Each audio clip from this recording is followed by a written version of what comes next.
Welcome to Two Deep, Hokies Under the Influence, a Sons of Saturday podcast. I'm your host, Pete B, and this is actually a special crossover episode. We've got Dan from Tales of the Terrordome. That's right, TTD in the house. Dan, welcome to the show. And Sam, of course, my trusty sidekick, is also here. Everybody's feeling good. Like I said, we're kind of doing a special middle of the summer double duty episode, and this is going to be a lot of fun. Dan, you always have had me on your show several times. You've been on this show a couple times, but we're not coming to you after the Vanderbilt loss this time around like last time you came on our show. This is easy summer vibes. We're going to bring it up a notch from the Grayson episode last week. Is that right? Hey, positive reviews on that front. Yeah, we got a lot of commentary on the episode. It was good, and a lot of Hokies, I think, resonated with it. I think even, me and Sam and yourself probably resonated with a lot of the things that Grayson had to say. But tonight we're going to get into some fun stuff, recruiting, the CFB 26 player ratings, and the most important games for Virginia Tech this year. But before we do any of that, we need a cheers from Sam. Yeah, that's exactly what my cheers is about. This is the beginning of preview season. Everybody's 0-0. We had the air it out discussion with Grayson last week. This week's about some positivity with a little bit of realism when we talk about the most important games. But man, this is the time of the year to be positive on the outlook and think about what the ceiling is for the team. So we'll have plenty of time to be negative. We'll be positive here for the next few weeks. Cheers to that. Drinking some water tonight, fellas. Oh yeah, been a tough couple days. Nah,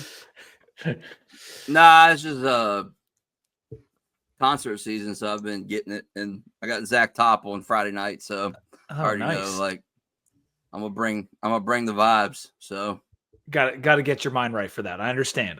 Yeah. I also want people to know that we scheduled this episode before Dan started yelling at Treadmill Horse online today. I want everyone to know that. What kind of prompted you coming after old Tread, a guy that we've recorded with both live, over the internet, whatever? Like, what caused that to happen, Dan? I feel like it's like every day, all day for the last 3 years. And at some point, you can't actually be that mad anymore. And like, brother, like you're full-time employed, like you're married, like go find a hobby, like get into baseball, do something. Like you can't be this mad all the time about Tech sports. Like I get it, like it sucks, like we have underperformed for years, but like, brother, at this point it just feels performative for clicks.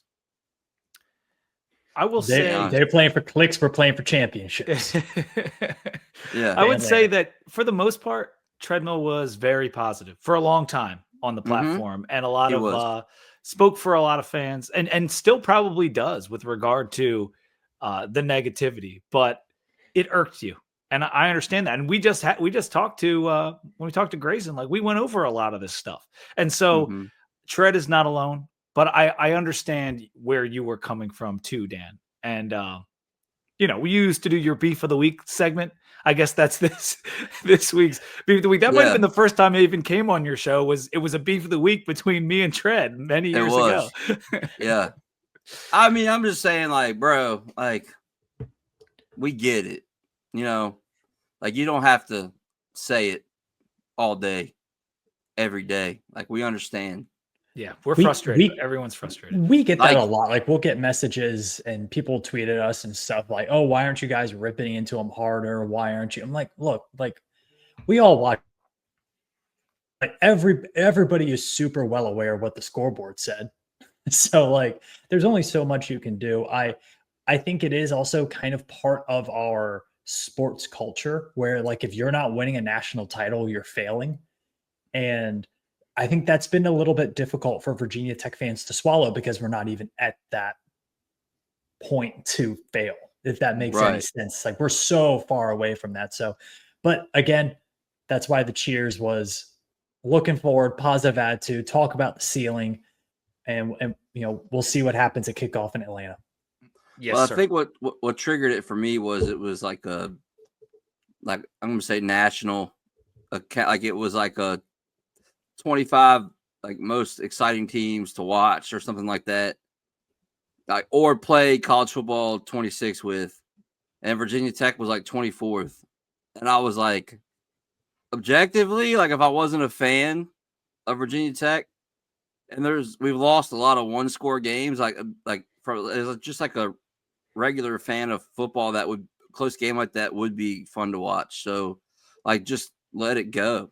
Like you don't have to be like, yeah, but our coaches are buns. Like, no shit. They know that. Like, come on. Yeah.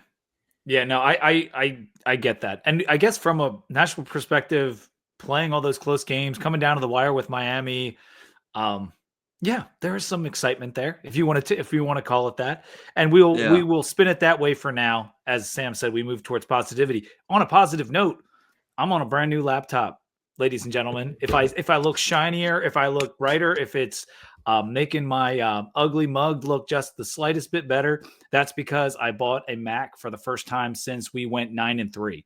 It's been many years on that old laptop. I probably 300 episodes on that thing. So put that thing to bed, got the new MacBook, and I'm psyched about it. It's going to be a good season.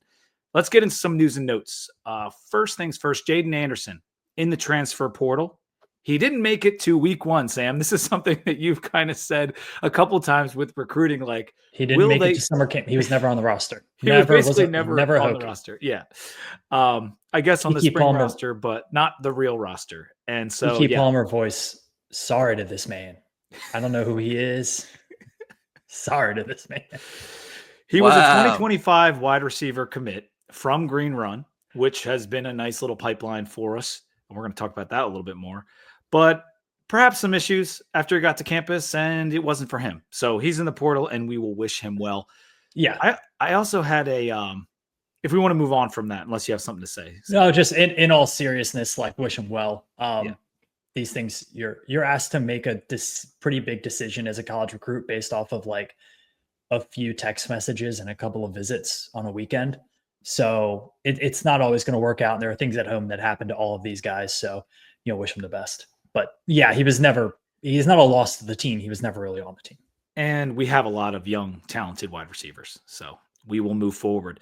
There was a 247 article today that was called ACC Breakout Stars. And it was similar to what Athlon does with the anonymous sources, where they have guys talking about these potential breakout stars. And on the list, there wasn't so many guys. I want to say there's maybe 20 guys on the list for all of the ACC. And 3 of them were Virginia Tech players. One was Aiden Green. One was Marcellus Hawkins, one of the running backs we brought in. And the third was Montavious Cunningham. And I want to read Montavius's because it was the most interesting. He didn't see much action last year, but should start and has a chance to be our top offensive lineman, a source said. Our top offensive lineman, meaning this source is from inside the program and has some knowledge. So one, that's interesting because it means he's going to be starting at right guard over Brody Meadows, I would assume. And 2, our best offensive lineman. Like that's kind of encouraging to hear something like that. Well, technically someone has to be the best. So I guess, but we all think that's going to be Remack, right? Yeah. And Dan, like this guy was pretty highly touted as a transfer. He was coming in with some all-conference accolades. He was coming in with a lot of starting experience. So like, it's about time that we maybe hear something positive about Cunningham. Yeah. I mean, my money's on Remick to be the best on the offensive line. I don't think anybody would disagree. If Cunningham ends up being really good, it's just another example of the staff being able to evaluate portal talent and bringing them in. I hope everyone in the offensive line is good. And I hope, because if you win the trenches, like it's going to set you up to win. You won't put yourself in one score loss position, typically. Yeah. So if he's going to make that step, then hell yeah, brother. Yeah. And we need it. Like, even if he's not the top, like you said, I'd take second. Like we need guys that can compete with Remax level of experience and being an honorable mention Big 12 guy last year. That's would be great if we could get Montavious to that level. So we saw the video of him lifting. Hopefully that translates to the field, that kind of fire and that push there. So that was cool to read that. And the Hawkins thing kind of surprised me as well, but we can talk about that a little bit more later. Saturday in the South, this is the Atlanta event at Park Tavern. If you're going to Atlanta, you got to come to Saturday in the South. It's 3 to 6 p.m., open bar at Park Tavern. I think it's $75 to get in right now. That's probably going to go up. So make sure you get your tickets to Park Tavern. It's on the Suns X page. It's on the Instagram. It's probably on the website somewhere if you go looking. And we're going to put the link in the description of this video as well. So Saturday in the South, 3 to 6 open bar in Atlanta. If you're coming down to see the Hokies take on South Carolina, you're going to want to be at that. Live music as well. I believe that got confirmed tonight. So live music as well. It's going to be an awesome event. And also like 3 to 6, but it's going to keep going. Yeah, it's going to keep going because I think the music starts after the 3 o'clock games. And so you're in and you don't have to pay a cover for music if you're already there. And you get that open bar. So definitely come out to that. I could get $75 worth of open bar. Oh, yeah, man. Oh, yeah. Sure. Get a couple cocktails, couple high noons, a couple beers in there. You're going to be at 75 in a minute. Things are expensive out here. Especially if you're Dan, you get some top shelf vodka sodas, for you and all the ladies. Are you a Tito's guy, Dan? Goes quick. Dude, I do love Tito's, but I'm bourbon and ginger all day. Good call. I'll put them down. What's the go-to Sun Cruisers? Oh, the Sun Cruisers. Yeah, the Sun Cruisers are good. The lemonade ones. I'm not an alcoholic tea guy, but the Sun Cruisers are not bad. I had them. I was in Myrtle, and we're at the bar. And I've been drinking different like bourbon and stuff all day, and I was like, "This bar is packed. I'm just gonna blurt something out that's easy," and that was what I went with. I wanted to try it. I wanted to try it because I saw some people drinking them, and I was like, you know what? I'm not ever gonna cheat on my nooners, but I gave it a little wink. And up here, the surf sides are big because they're made in Philly. Now they've been spreading all over the place, but they did originate in Philly. The Sun Cruisers is a newer thing that's come into this area, and I've had them like once or twice. But I just put the surf side in my market at work. Oh yeah, nice. I did the tea, the lemonade, and the half and half. So hopefully they sell. They will. Everyone seems to love those things. Yeah. And it's like 3 grams of sugar in those puppies too. So anyway, enough about that. We will do a beer break in a little bit. You're making me want to drink even more now. But the Two Deep merch is also available on the southwestvashop.com. That's the swvashop.com. If you just go to their website and type in Two Deep, our hoodies and our t-shirts will pop right up. We got a South Carolina preview coming up next week. We are maybe going to have a guest, maybe not, but that hype for South Carolina is getting a little out of control right now. Me and Sam need to dive in and see how much it's warranted. But I don't know if you guys saw what was happening on the timeline yesterday from PFF. They compared Sellers to Cam Newton, and they compared Dylan Stewart to Jadeveon Clowney in one day. And it's like Jadeveon Clowney was the #1 high school recruit, the #1 pick in the NFL draft, could have been the #1 pick in the NFL draft as a freshman. I'm not sure that Stewart's on that level. And I'm sorry, but Sellers is not Cam Newton. There is one Cam Newton. Yeah, a little bit out of hand. I will say though, we see 2 or 3 of these teams every year. I got to be honest, Tech was one of these teams last year. This year it's Illinois and South Carolina. And this is the time of year where you get a lot of those On 3, 247, PFF, all those guys start hyping up their dark horse teams, even though South Carolina's preseason 13 or whatever. They start hyping those up. This is the hype season for those programs. So you're going to see a lot of South Carolina hype over the next few weeks on the timeline. Yeah. And the more, the better, right, Dan? Yeah. I think people forget just how good Cam Newton was. Yeah, it's getting to be a long time ago now. It was 2010. Right? I mean, they compared him to potentially a top 3 college football player of all time. Yeah, and I will qualify. They said as a runner, but he was ridiculous as a runner. So I think Yeah. like Vic and Lamar are probably like the best running quarterbacks ever. There's a lot of guys you could talk about, but Cam is like 3.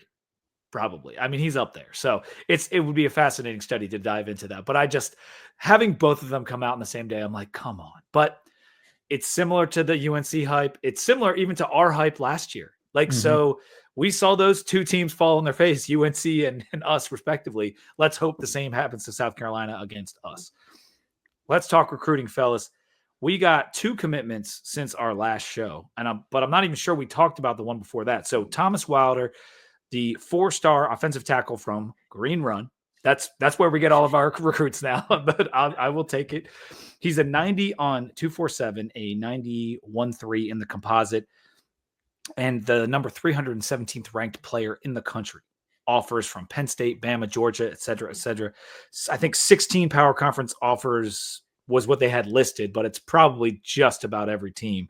We needed this one, Sam. Like, we needed it bad. Yeah, needed it for the momentum. I think there are some people out there who said he's more of he's a low 4, high 3-star guy. Regardless, he's one of, if not the best player they have in the class right now. He continues that really pivotal pipeline between Green Run High School here in Virginia Beach and Blacksburg.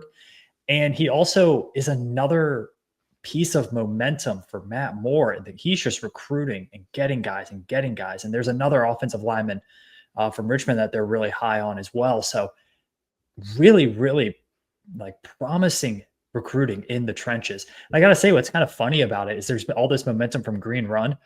I drive by Green Run High School every morning to go to work.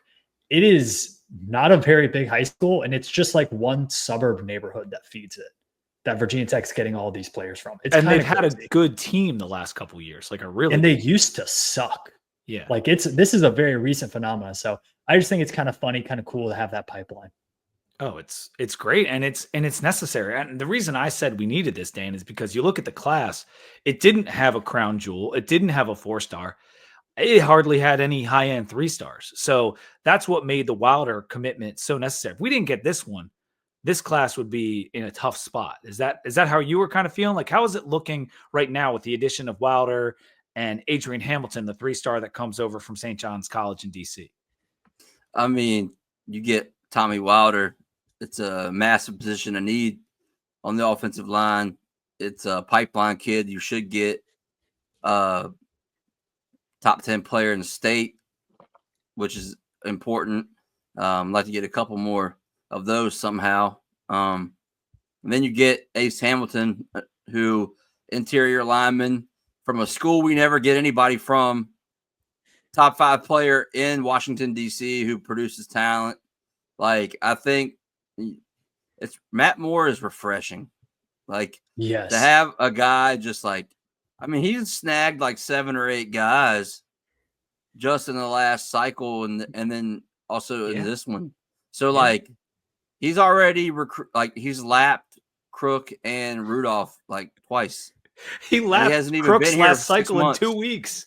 Like, yeah, he's been here like weeks, 7 months. He got more recruits than in 2025 on the offensive line. Like, because we got Tyrell Simpson as well, who's 6'7", 310. And that happened before our episode with Grayson, but I'm not sure we got a chance to talk about it, Sam. So that 3-star massive offensive tackle comes over from North Carolina. Give me 6'7", 310 all day long. All day long. As a senior, as a rising senior, like that's crazy. That's pretty freaking awesome. So he was an 87 on 247 and inside the top 1,000. And Hamilton was inside the top 1,000 as well.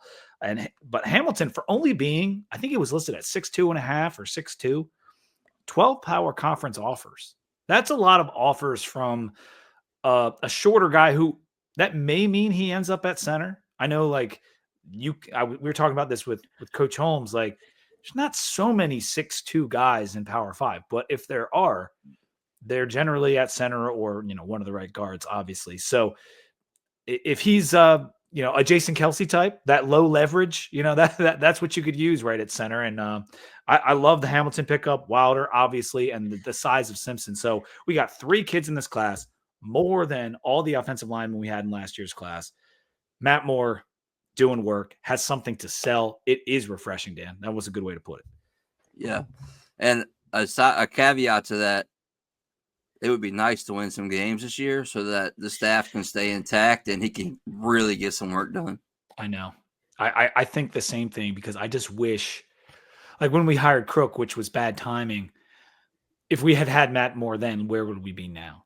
Would we have had the struggles we had last year?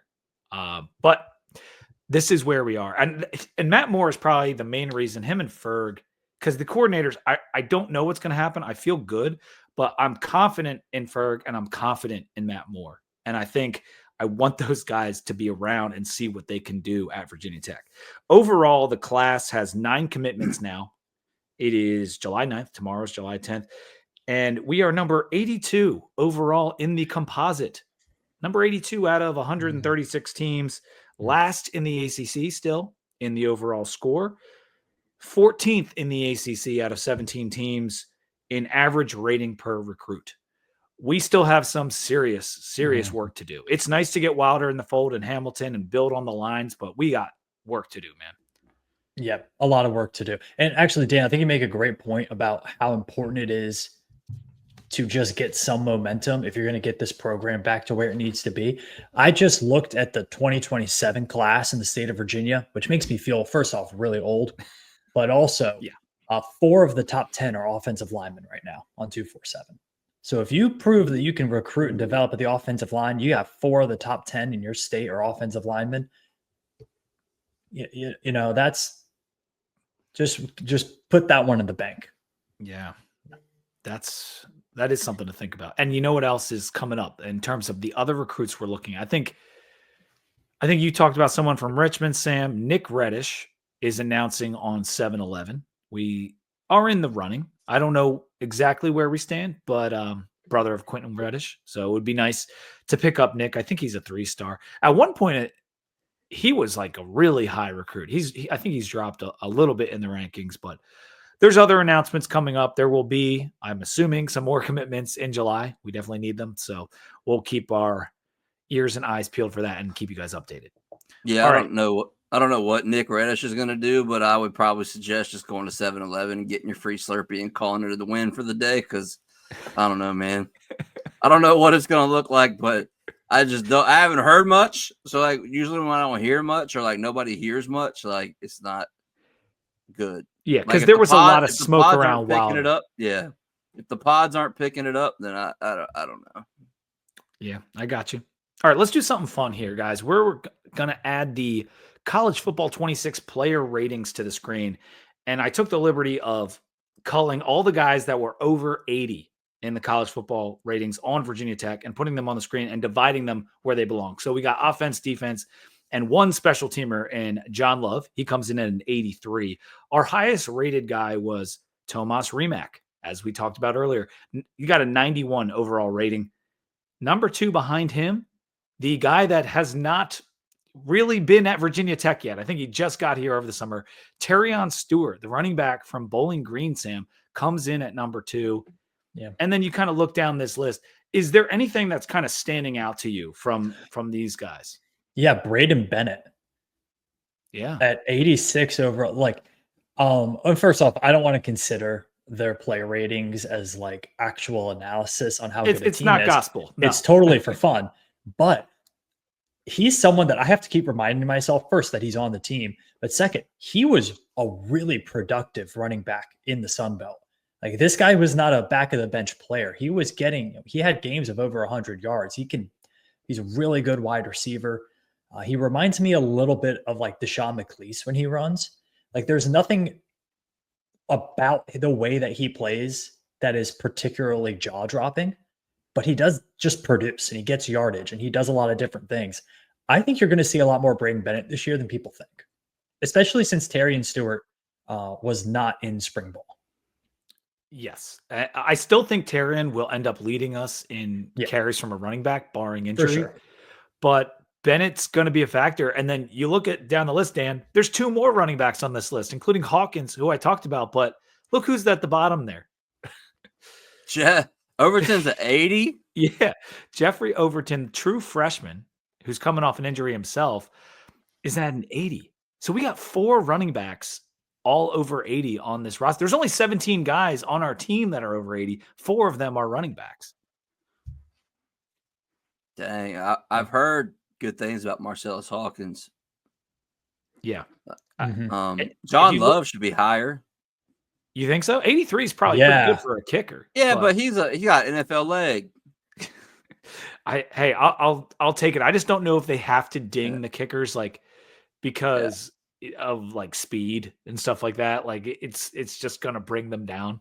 But I don't know how they necessarily do that. I thought it was interesting. Donovan Green is our highest wide receiver, and it's pretty significantly the highest wide receiver.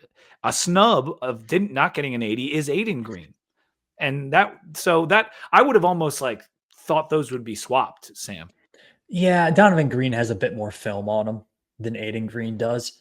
And I think we are also maybe underselling Donovan Green. When he's been, we've said this all summer, we're going to keep saying it. When he's been healthy, very productive ACC wide receiver. Definitely. Let's flip over to defense here.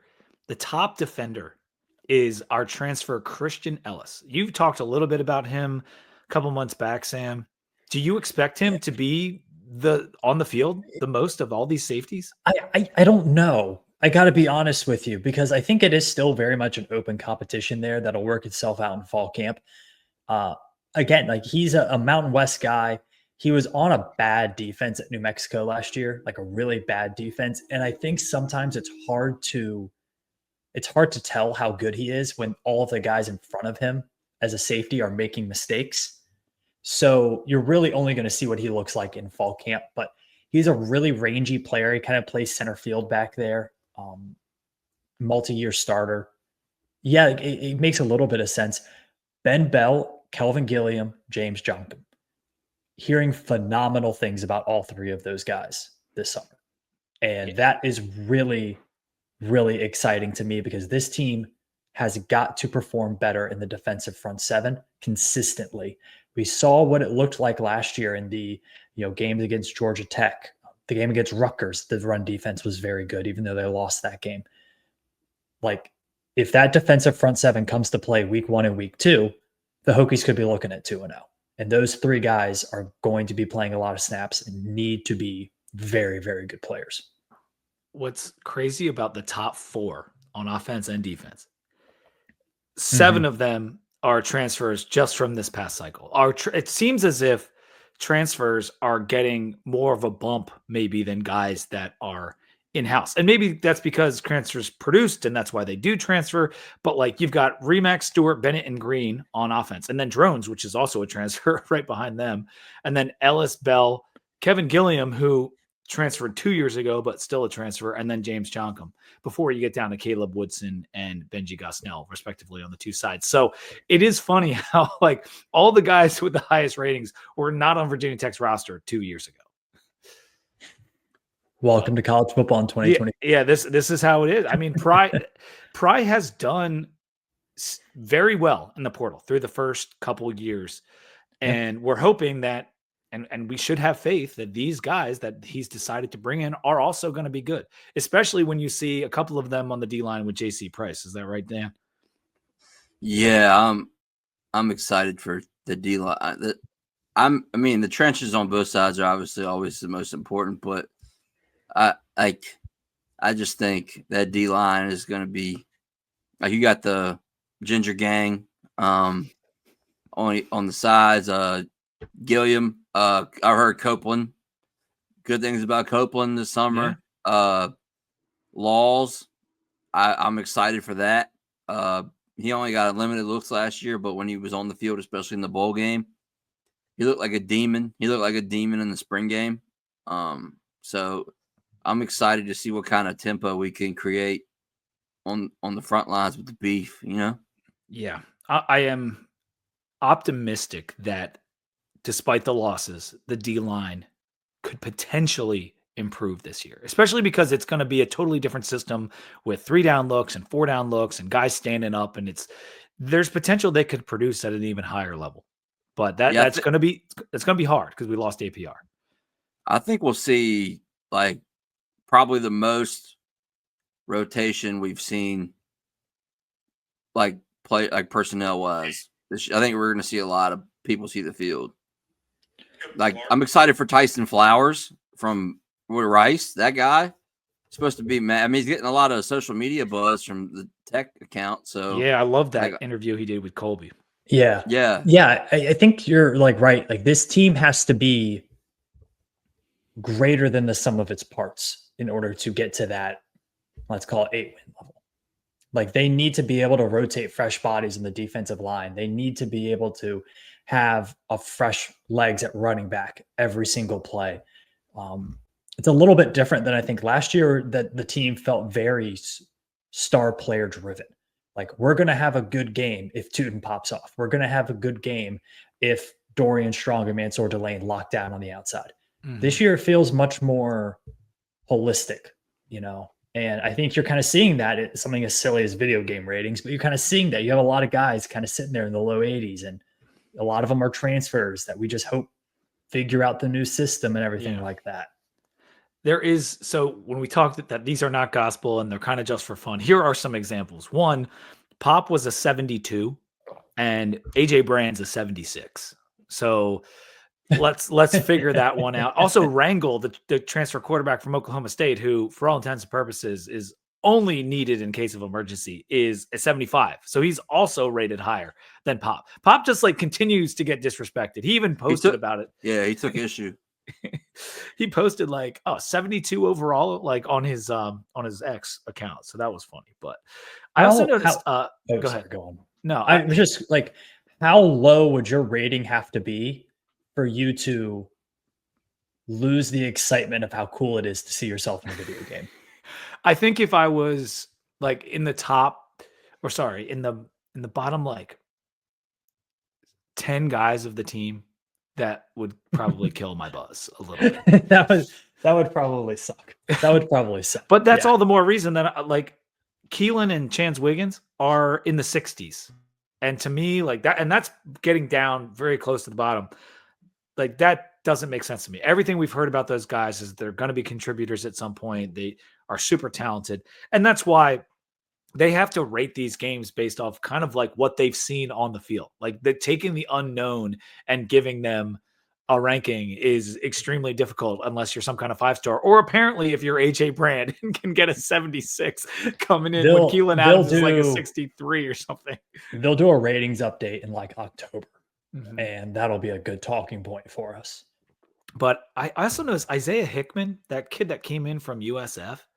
He's one of our highest rated D linemen outside of the guys in the 80s. He's like a 77. He's not bad.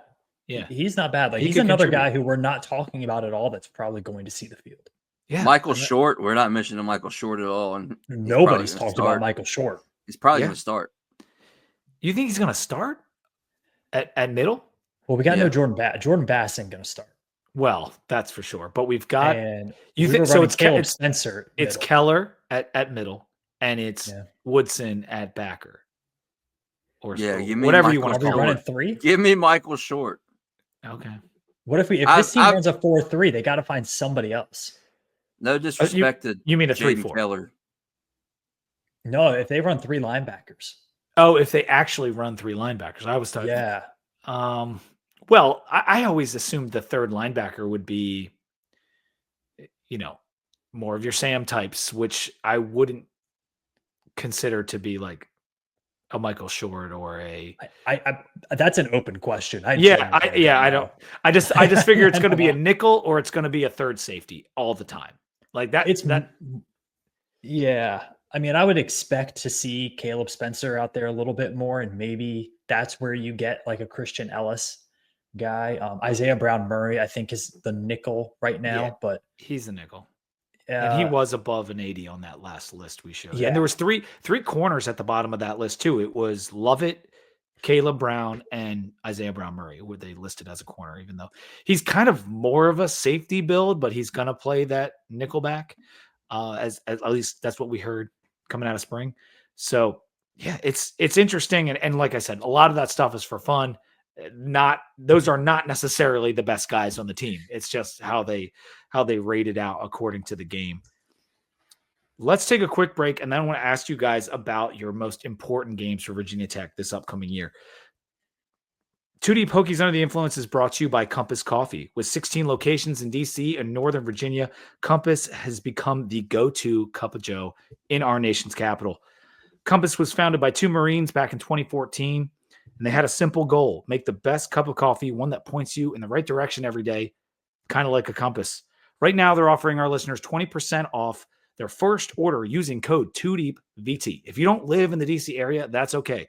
Go to their website, use their app, whatever it may be, load up your cart and get that 20% off. The coffee is phenomenal. Me and Sam have both had it.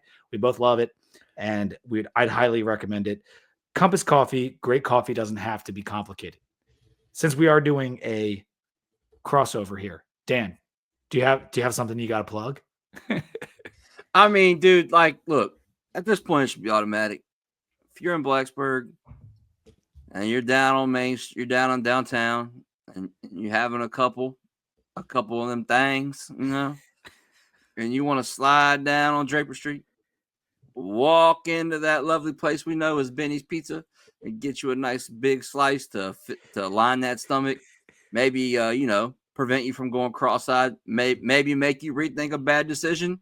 That's what we're here for, Big fun, big memories, big slices. Benny's Pizza.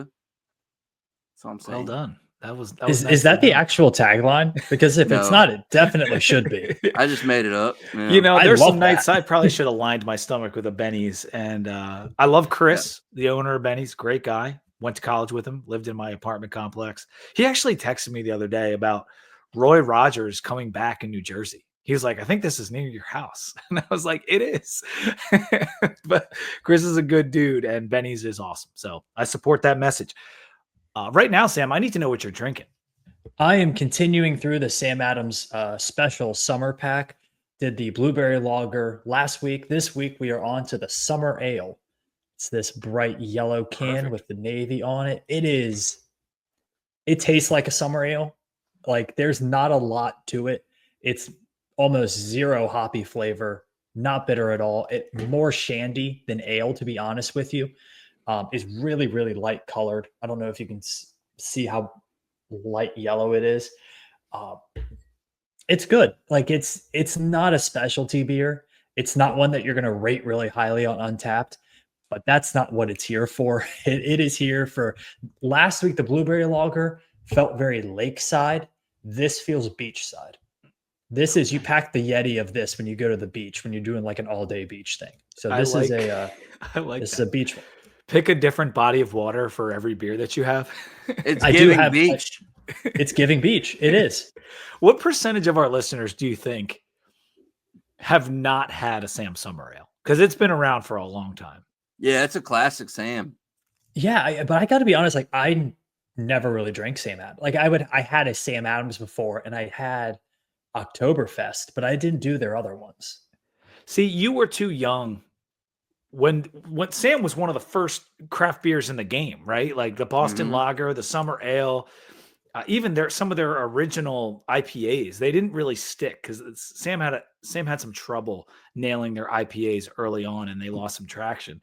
But I mean, when we were just out of college, Sam Adams was huge, and even one of the significant others of the guys I know, his wife now worked for Sam Adams, and so we always had a ton of it. And the Summer Ale is a classic.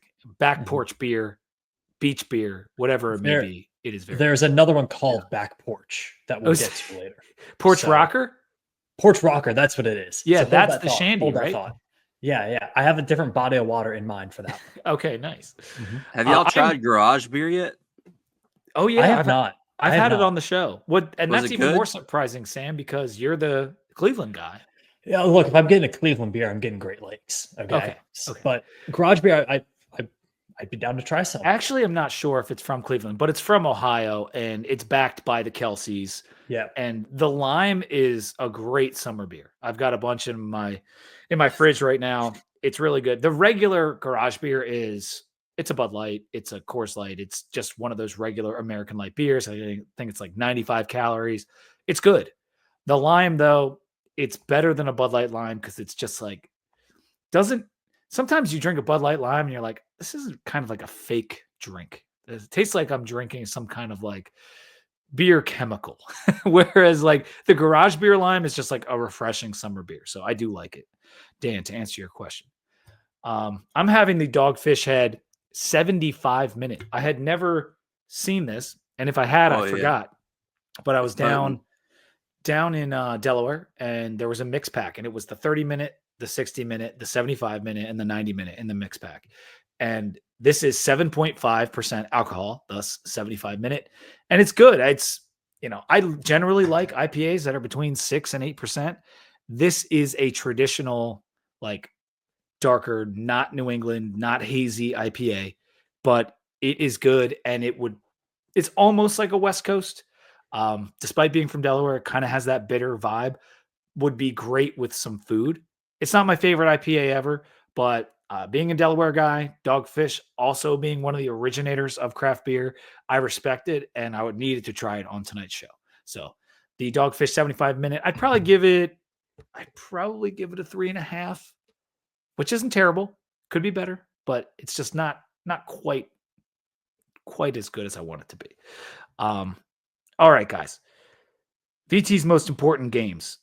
Important is obviously a subjective term. So we all ranked our top 5 most important games according to how we interpret that term. It could be important for pride, important for national relevance, important for the standings, important for getting to a bowl. So I will start with Dan, and I want to know your number 5 most important game. Number 5 most important, I'm going to give it to Florida State. And we're going to go Florida State because, there's some history there. They beat us in the national championship, obviously. What's his face? Peter Work shoplifted from Dillard's and still played in the game, but it's okay. I would say Florida State. You got to go down. Be a quality win. I don't care, if they had a really bad year last year or not. Still Florida State, and Tommy Castellanos has been talking that shit. So you got to go down there and be a quality late season win. Not to mention where it's sandwiched in between Louisville and the U.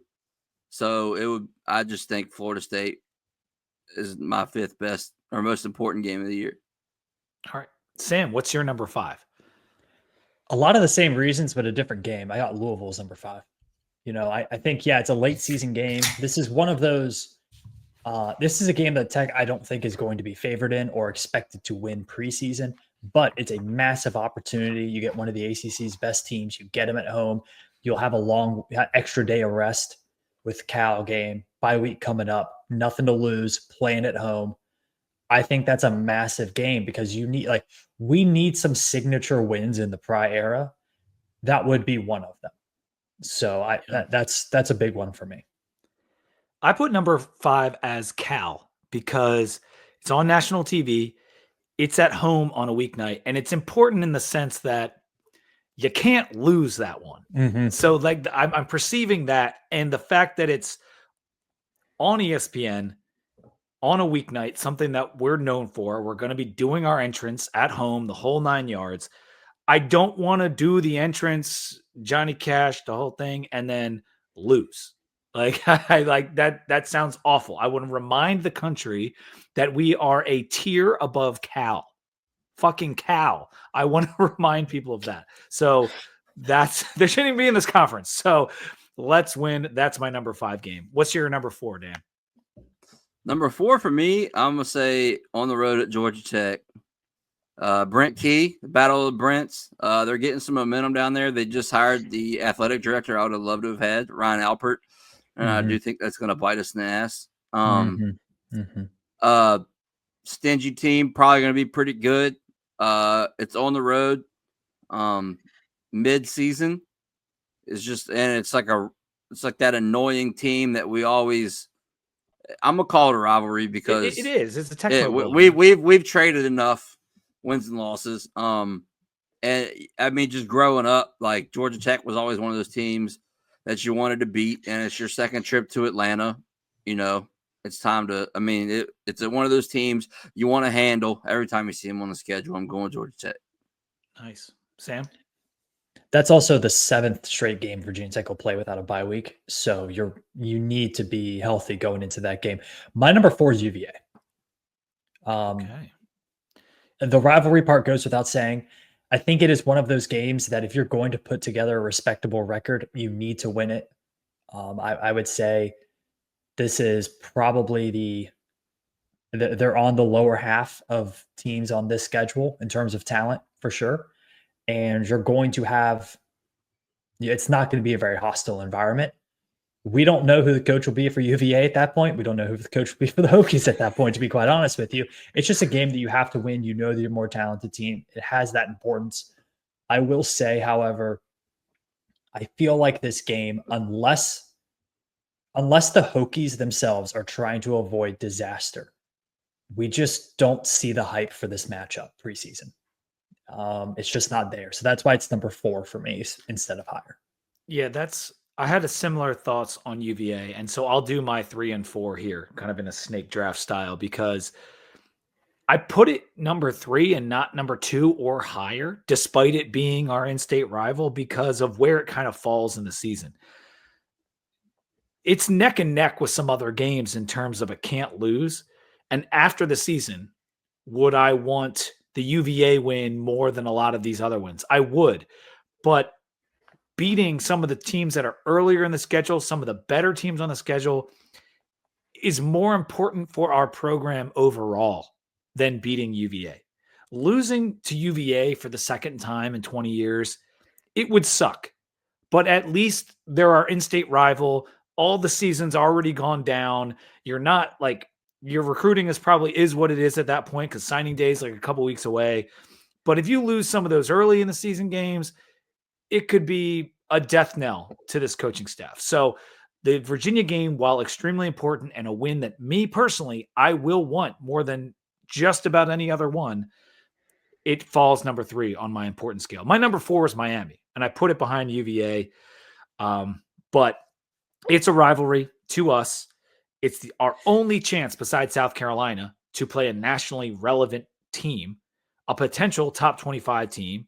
And after last season's ending with the revenge and everything else, it's very important to compete with them and potentially win that Miami game in Lane. Because we haven't beaten Miami like in a little bit. And we've had some tough losses, like the 1-point loss a couple years back. Of course, last year's crazy loss.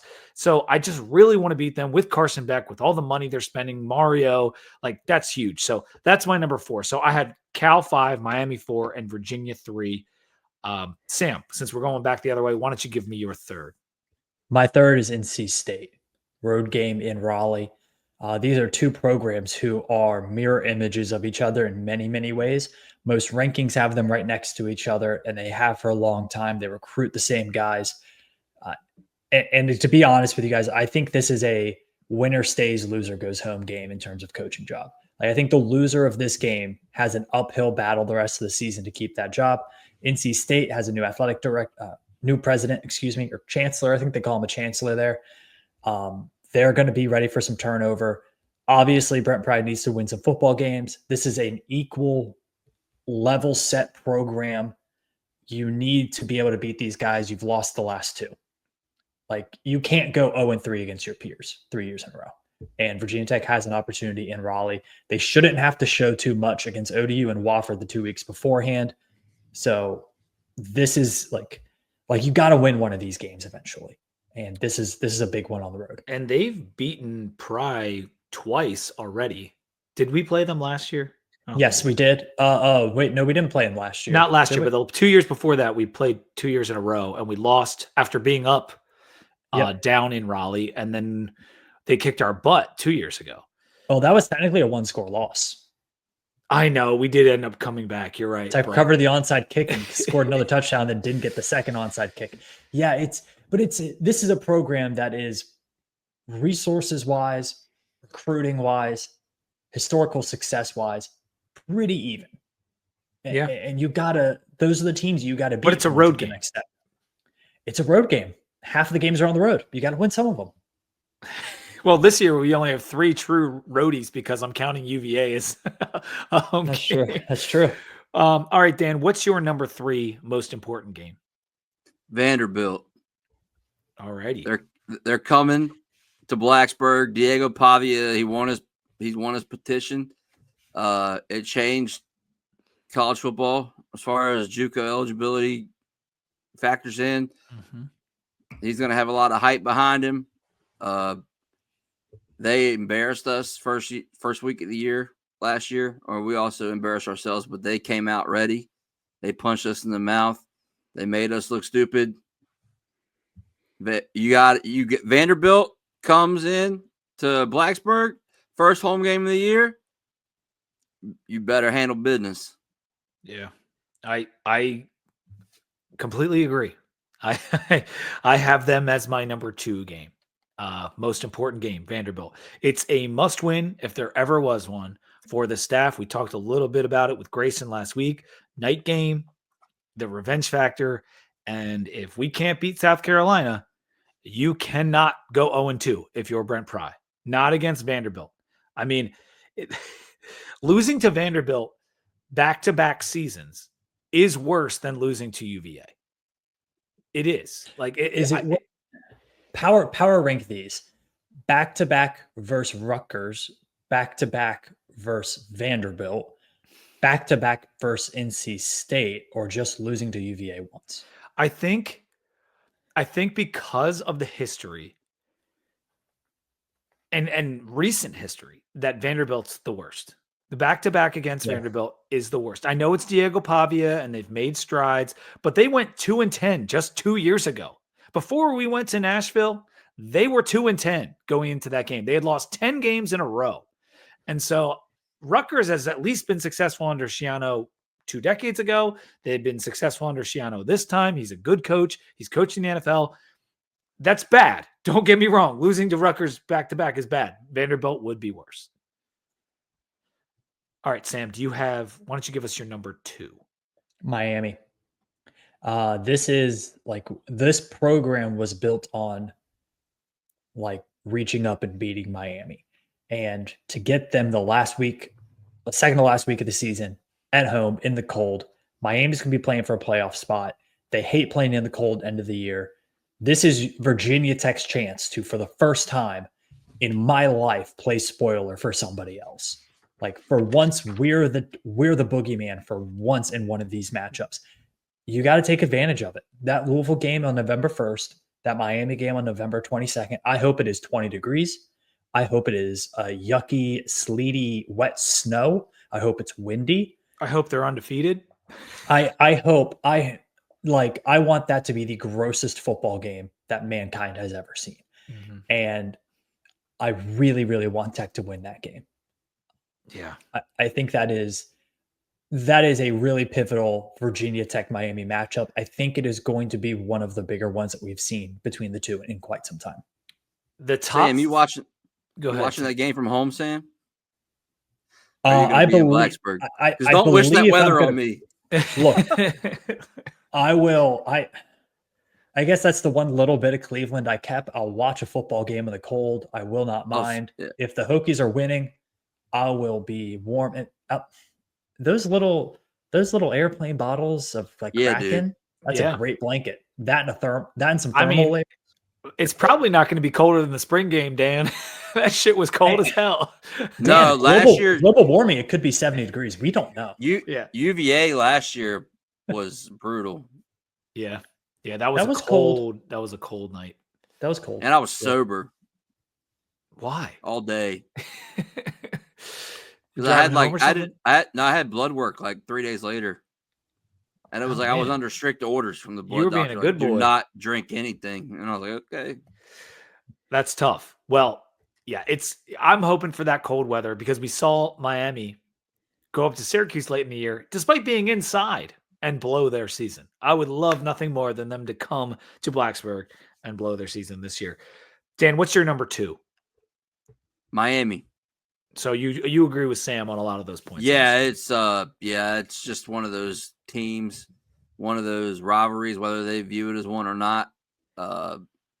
late in the season after last year.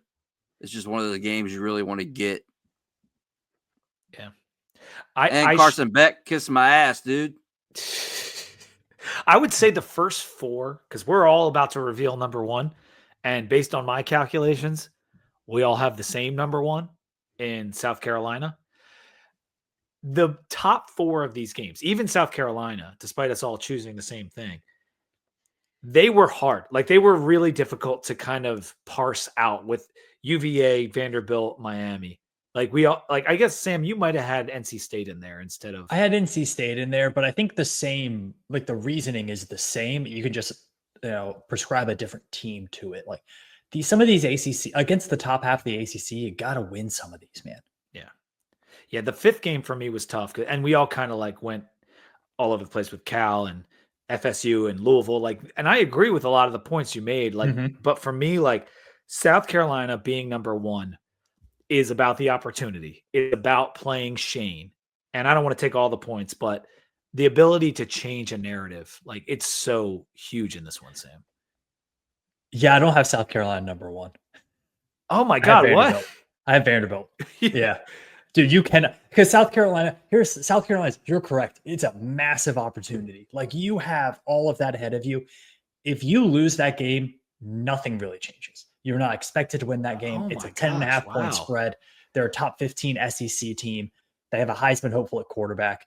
You have 2 new coordinators. You're not expected to win that game. The whole season's ahead of you if you lose that game. If you lose to Vanderbilt at home to open up and you lose back-to-back to Vanderbilt, it's done. All of this work that you've put is done. It's gone. You lose the fans, you lose the players. It's done.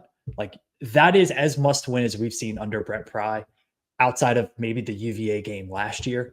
South Carolina, to me, it's a huge opportunity. If they lose that game, the path to success is still ahead of them.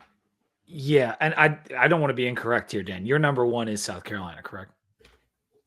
Yes. Yeah. Okay. I wasn't wrong on that would have been hilarious. Yeah, I'm I got it completely backwards. No, I agree with a lot of what Sam said. I think the difference in my mentality going into South Carolina is that you're looking at it of losses, but the importance of beating South Carolina, almost cannot be measured. It would change everything for this program to beat a top 15 team, to do something that's nationally relevant. I get the Vanderbilt thing. That's why they're my number 2. But to me, that opportunity, that massive, that first game where it changes the way you prep for the season to have a big opponent, a top 15 opponent. So to me, it's just, and then you throw in the Beamer stuff and it takes it to the next level. Is that does that align with how you were thinking, Dan? Yeah, I mean, we haven't had my whole life, dude. Virginia Tech, these neutral site season opener, big games, we're never on the right side. Yeah. USC. One win in those games. It was the West Virginia game, right? Yeah, West Virginia, that's it. I don't even count that shit as a big one. Just because we hadn't played him in forever. That's the only reason. But, Boise State, Alabama 09, Ryan Williams breakout game, came close. 2013, we wore those abominations in Atlanta, got smacked. It just doesn't, it's not our thing. We don't win these games. Came close a couple times, but the whole Frank Beamer, Shane Beamer, grew up in Blacksburg, was a Hokie, talks mad shit about us on the recruiting trail. You win this game, it's a statement win for Brent Pry. I think it turns some heads. Recruiting wise, it's something you can use. It's something they can't use. I just think there's a lot going into this game and also not to mention, you're going to see 2 not first time coordinators, but for us, a whole new schemes, against a team that's supposed to be pretty damn good. It's number 1 for me. It's not even close. I definitely think this is a bigger game for Virginia Tech than it is South Carolina. And I would not be surprised if it looks like that on the field. I don't know how much that impacts the outcome, hope so. But I think you're right. South Carolina is thinking they're thinking about October and November. If you look at their schedule for Virginia Tech, I think the narrative is so much bigger for Virginia Tech and fans than it is South Carolina right now. I don't know if that helps you win the game. But it may not, but I think the motivation will be there. Mhm. And here's another reason I would put it number one. It's just like you lose if you beat Vanderbilt. No one is going to really care on a national level. They might watch the game on ACC Network because I think that's what it's on. And Pavia would lose, and so he's kind of a popular guy. But no one's really going to care if we beat Vanderbilt on a national level.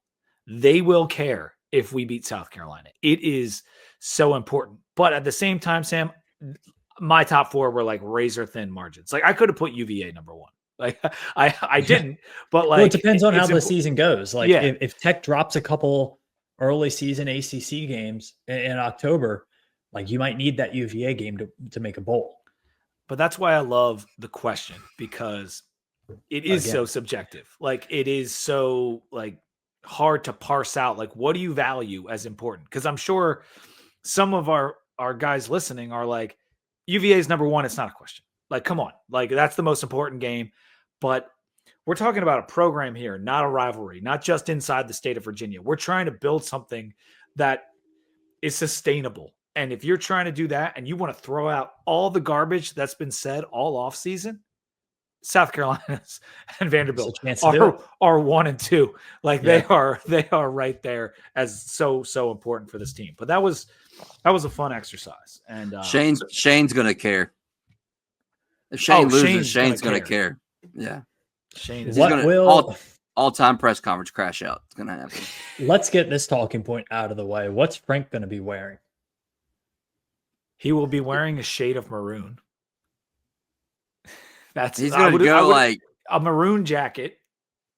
Yeah, Tech jacket, Carolina hat. That's what I'm thinking. I would appreciate. He does like the white South Carolina hat. I would appreciate like a maroon Tech quarter zip and the white South Carolina hat. Over under on shots of Frank Beamer in the stands during the game. It's going to be Taylor Swift in Kansas City. I hope Frank is looking his best that day. Like he's got to get his hair done. He's got to be wearing that fresh suit. Like, which team is home? Oh, let me see what this says. If it has anything on it. I don't think it does. No, it doesn't. I don't know what the score bug will say, to be honest. What uniforms would you like to wear? What do you want the uniform matchup to be?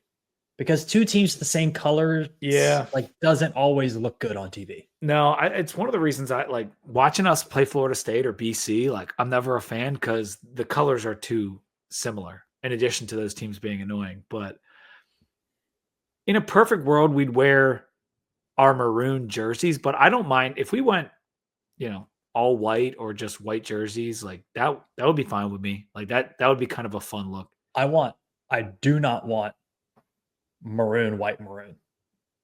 If we come out there maroon, white, maroon, we're going to lose. That's just you lose that in the locker room. Yeah, you lose that matchup in the locker room. Yeah. No, I think all white would be fun. Yeah, or all maroon, or I miss the days that Nike would give us something sick for a game like this, but pro combat. What if we went with the orange? What if we went all orange and orange? Black? Look, what we did against BC. We wore those orange with the script helmets. Yeah, they don't have those anymore. Yeah, we heard about that. Yeah. But regardless, I do like the orange jerseys themselves. I think look good. Don't wear them with the maroon pants. Don't do That's that. so ugly. Don't do that. I don't think it's people like the worst people thing like ever, recruits love them. Oh yeah, because 17-year-old guys have the best fashion taste. Get out of here. But yeah, I think Cassie Sam in a building. Yeah. No, what did we wear? What did we wear? We wore white against Vandy. We wore maroon, white, I believe. I think you're right. What if we went all white, Stormtrooper? Dude, that'd be sick. Get that or Tech all white versus South Carolina all black. That'd be kind of cool. That would be very fun. Good versus evil. Yeah. One thing about South Carolina's uniforms, and since we're an hour in, we can talk uniform talk. Under Armour, right? They've always been an Under Armour school. For a Yeah. long time. Yeah. Bad uniforms. Like, They do weird like piping. yeah. And It's gotten stuff. a Like, little they'll do bit better two-color over the piping down the years, side. Yeah. but not Weird. that much better. Like they butchered Maryland, I thought. Like I thought they had so many opportunities of cool Maryland stuff and they constantly butchered No, it. Maryland was bad. USF ran out some weird Under Armour stuff. Who I think NC State was Adidas, but they've had some weird They're still ones. Adidas. Yeah. Right now I'm drinking the Blue Hen. This is an ode to the Blue Hens, now in FBS, another Dogfish Head. The Pilsner. This is the Blue Hen Pilsner, the state bird of Delaware. It's pretty good. Not too Auburn sure. went back to Nike. Only female mascot in the FBS Is the Blue Hen? is the hen. Oh yeah. Only Yeah. female. So do you guys another hour in question. Do you think that the Hokie bird is like, do you think of it as a boy or a girl, like inside the suit? Like I kind of always have thought of it as a woman. Do you want like the real answer or do you want like what I think of it? It's usually like two women and a dude, right? Well, no, I don't want like who's actually Suit inside. at the same time. It's just there's Like 5 a Chinese people dragon. in that fucking suit. No, like I just think of the Hokie bird as like a female bird, But it's a gobbler. I guess. But it kind of, I don't know. I don't think know. how I they love do the it is Hokie bird. it's usually it's a female cheerleader for most sporting events except for football. Okay. Are you saying the really Hokie male. bird is gender fluid in 2025? How Yeah, low? I guess it Damn should it, be. Tim Sands. You Yeah, son I of a guess bitch. it should be. I don't know. I've always thought like gobbler has been Like, the the muscly thought turkey, process. like, you know, the one that's like all punched out like that, like that's a dude. But like the actual like fat belly turkey, like that's. Would you like Tech to have like a Mrs. Hokie bird? Like NC State has that would be fun. Florida has, NC State has it. Yeah. They- That'd be The kinda Hokie cool. bird is very disarming.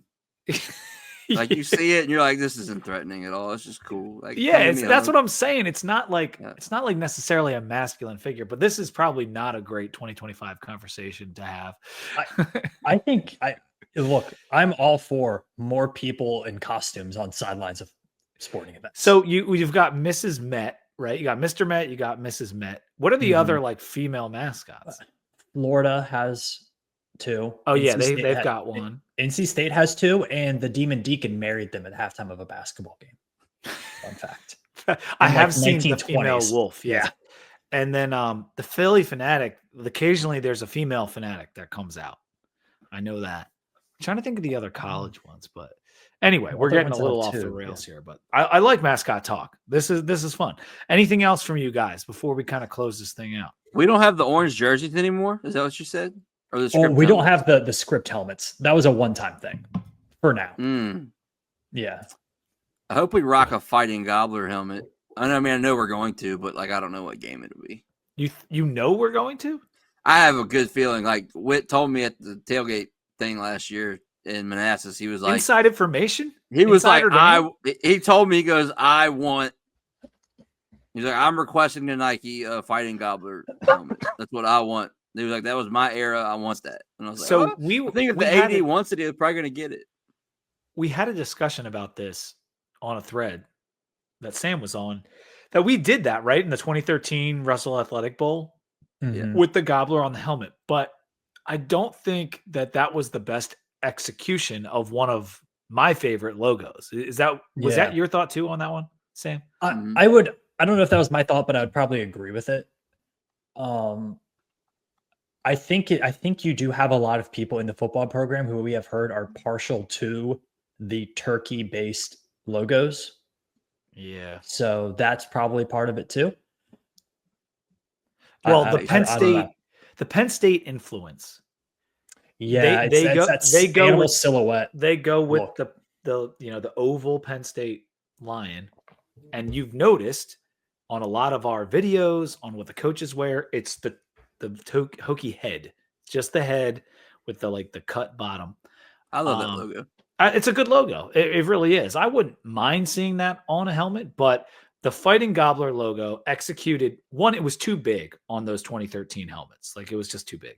Clark would love this discussion, by the way, but just like a little bit smaller and like not maroon on orange. You need to go like maroon on white or maroon on black, or maybe not maroon on black, but you got to go something else. And it would probably come off a little bit better. But I love the Fighting Gobbler logo from back in the day. It's an awesome. Maybe we'll get one in Atlanta. We don't know.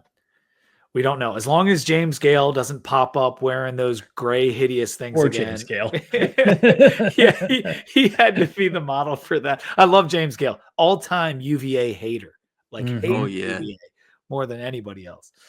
I think he hated uniform more than he hated UVA. I think he did. Dan, what do you got coming up on Tales of the Terrordome as we lead up towards the season? I'm gonna try to get a couple interviews. Hopefully, I can get one of the coordinators or Matt Moore. That would be cool. South Carolina preview in August. I think I'm doing with JP from Bussin' with the Boys. So because he's a South Carolina guy, so we'll see. Whoa, that would be huge. We've talked about it. So we'll see how that goes. But I don't know. I guess I got to figure that schedule out now that we're getting on the Believe Network. Yeah, the Believe Network, dog. I gotta give them what they want. You know, you gotta start cranking out that content, man. Yeah. Well, this has been not an issue. Yeah. Yeah. No, it's you always on the phone, sending those texts, making the contacts in PKs late at night, making sure you can find your next guest. Yeah. But no, this has been fun, and we'll connect at some point during the season, I'm sure. But in Atlanta, are you going to come to the tailgate? Are you going to be at the Park Tavern? I think so. Yeah, I'll send you the link if you haven't already bought your I was getting pressured earlier by Billy and Pat. So, well, now you're being pressured by Pete and Sam. Yeah, that's right. You got to be there. It'll be fun. We could do another video or something. Yeah, we've been live on Boots on the Ground like twice now. But yeah, have y'all played CFB 26 yet? I have not. No. You got the early release? Oh yeah. How is it? Better? I'm not an early release guy typically, but I like in video games. Yeah, I've heard it's a little bit buggy, but improved like fluidity compared to 25 can be a little bit like, I don't know. It's just like there were some moments you could tell it was a little bit like bad video game. But yeah, I might pick it up once, maybe if the price decreases a little bit. I don't know if it's worth it for me right now. It's also like tech's not as good this time, right? Like we're not as good as we were last. I think I put this in text of like, I don't play as tech. Yeah. I don't get the enjoyment. No, it's too, I feel like I'm playing God a little much if I play with that. Because then I go back to my real life and it's not what I want it to be. That's Dan, my first game is tech. I tried to hit Aiden Green on a wide open crosser and he dropped it. And I was like, we're not doing this. This is not happening. not on the video game. We're not doing this. Yeah, come on. Yeah. What's your number one team outside of tech to play with in the game? Wow. I played with Wisconsin earlier because I was hoping to hear jump around in the third quarter, but I guess they paid too much money for Sandman. They don't have jump around in the game. But I do a league with a bunch of people from like COVID. We had a Madden league that turned into a college league, and somebody already had tech, so I took Tennessee. So Tennessee's not bad, but Joey Aguilar? I don't know. Yeah, he's very mid, but the tight end is amazing. I've heard Sellers is really good in the game. I haven't played with South Carolina yet. I've been messing around a little bit. I've been when I was in my dynasty league with College Football 25 with friends of the program, Robert Irby, Brett Smith, and a few others, Grant Mitchell. I was Oregon State for the first few years. That was fun. Great stadium, great uniforms. They got the turnover chainsaw. That was pretty sick. And then I was JMU for a few games. We had to pick teams that were like a low star rating. JMU was fun, cool uniforms again, but that was about it. So it's fun. I like doing that and playing the different teams and the different stadiums and all that stuff. For me, that's the fun part. I noticed this. Go ahead, Dan.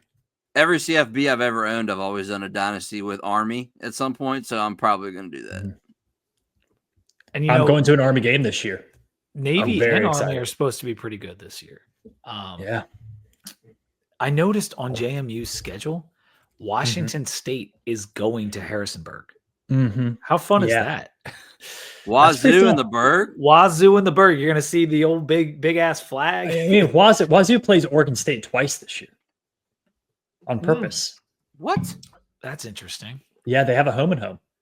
That's the fun, Mountain West actually. has actually That's really fun. So the Mountain West is actually thinking about doing that. Like you have your arch rival and you play them home and home every year. That's like college crazy. basketball? Let's do it. Yeah, so like, I would love to get UVA twice every year. So like Oregon, Get Oregon State, Washington State play each other every year. Gosh, like I don't if Wyoming's not there with Colorado State, but like theoretically, like Colorado State, Wyoming play twice home and home every year, or Colorado State and our Air Force, I guess, something like that. Cool. Ohio's talking about joining the Sun Belt, so that Marshall, Ohio rivalry from the MAC will be back. All that sunshine in Athens, Ohio. Yeah. Isn't Louisiana Tech angling for that Sun Belt invite? Yeah, La Tech wants that Sun Belt invite.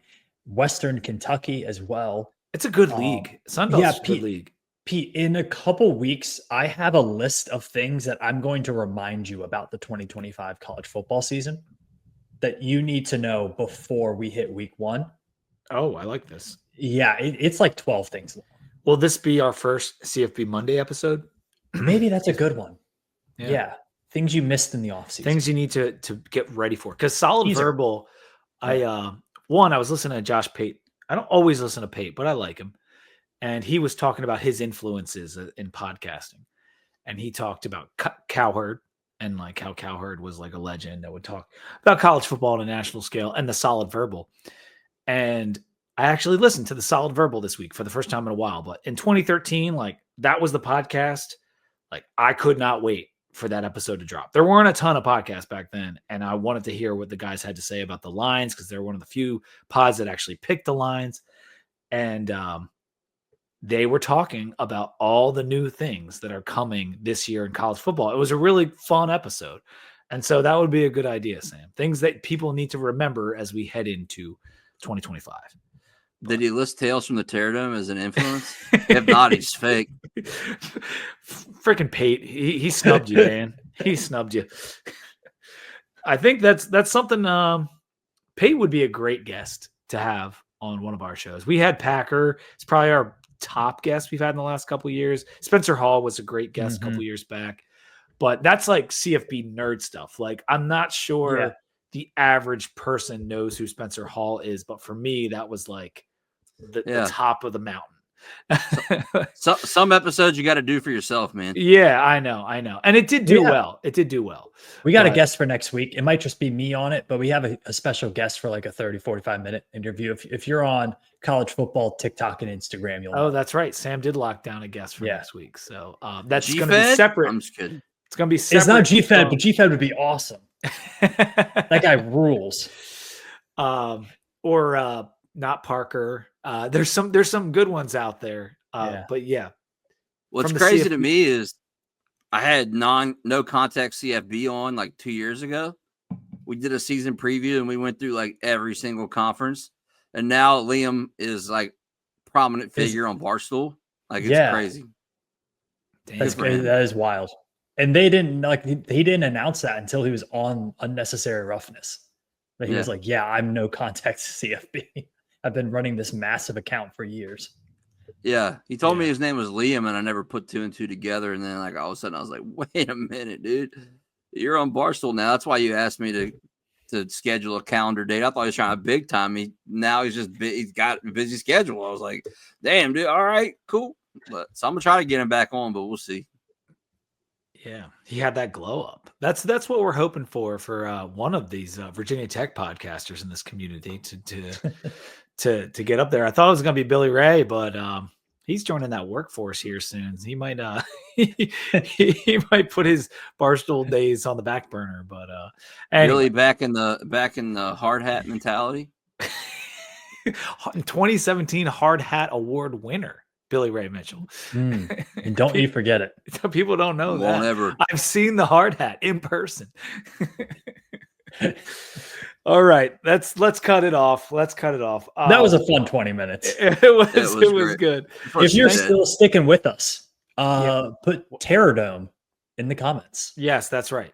Put Terrordome in the comments if you've made it to the end of the episode. We thank you, Dan, for coming on with us, chopping it up, doing a little 80 minutes on the show. This is also going to be posted to Dan's feed, I believe. So you'll catch it on the Terrordome if you're not catching it on the Sons of Saturday YouTube channel, the Too Deep on Spotify and Apple Podcasts. Make sure you're checking out the Too Deep feed and rate us and follow us on Spotify. I want to get the follower numbers up on Spotify if you use that primarily for your podcast avenue.